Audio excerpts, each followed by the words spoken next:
बिल्कुल expected lines पे देवेंद्र फडणवीस का राज शुरू हुआ।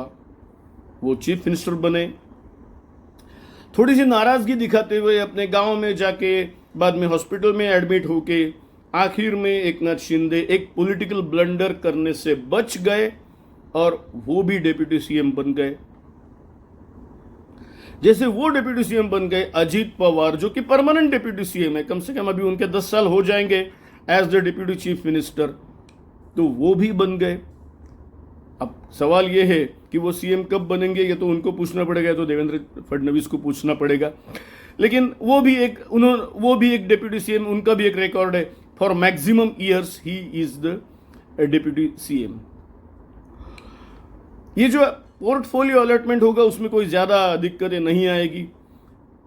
बीजेपी इतने टफ तरीके से दोनों पार्टनर्स को कहेगी कि हम आपको इतना ही दे सकते हैं, अगर आपको चाहिए तो आप ले सकते हैं।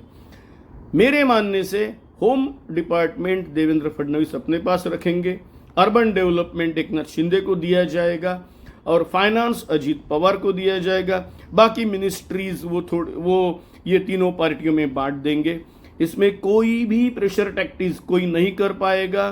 कोई भी कुछ भी प्रेशर टैक्टिस करने का अगर ये प्रयास करेगा, जितना मैंने नरेंद्र मोदी को गुजरात से देखा है, नरेंद्र मोदी ना किसी प्रेशर टैक्टिस को या प्रेशर ग्रुप को मानते हैं, और अगर किसी ने कोशिश की तो उसको बिल्कुल वो नजरअंदाज कर देते हैं। तो इस प्रकार से कोई कुछ भी नहीं होगा। ये बीजेपी जैसा बोलेगी वैसे ही अभी आगे के 5 साल चलेंगे। एक प्रकार से ये देखा जाए कि आरएसएस का हेडक्वार्टर जहां है, जिस नागपुर में है, वहीं से देवेंद्र फडणवीस आते हैं। तो आज देश का फाइनेंशियल कैपिटल कहलाने वाला राज्य की धुरा अब संघ परिवार के एक स्वयंसेवक के हाथ में है, और वो संघ जैसा चाहता है वैसा इस देश को आगे के 5 साल चलाएगा। अब देखना है हमको इसके अलावा, क्योंकि विरोधी पक्ष में इतनी ताकत भी नहीं है कि वो कुछ इसमें कर सकते हैं। 2029 तक एक बिल्कुल स्टेबल सरकार रहेगी। और मैंने मेरे पहले के वीडियो में भी जो बोला था वो फिर से रिपीट करता हूं। थोड़ा सा हिस्ट्री देखें कि 2001 से 2014 तक 13 साल नरेंद्र मोदी ये सीएम रहे। उस दौरान उन्होंने 2002, 2007 और 2012 ऐसे 3 इलेक्शन उन्होंने जीते, और फिर वो एकदम पीएम पद के लिए चुने गए।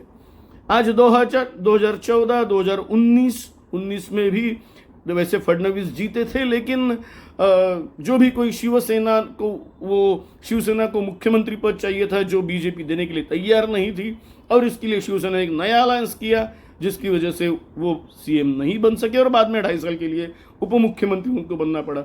आज 2024 में वो फिर से सीएम बने हैं, और जो मैंने पहले वीडियो में कहा था वही फिर से रिपीट कर रहा हूं। मुझे पता है सब लोगों ने जिसको अप्रिशिएट भी किया था। मेरे हिसाब से 2029 के भाजपा के पंतप्रधान पद के उम्मीदवार देवेंद्र फडणवीस होंगे। धन्यवाद।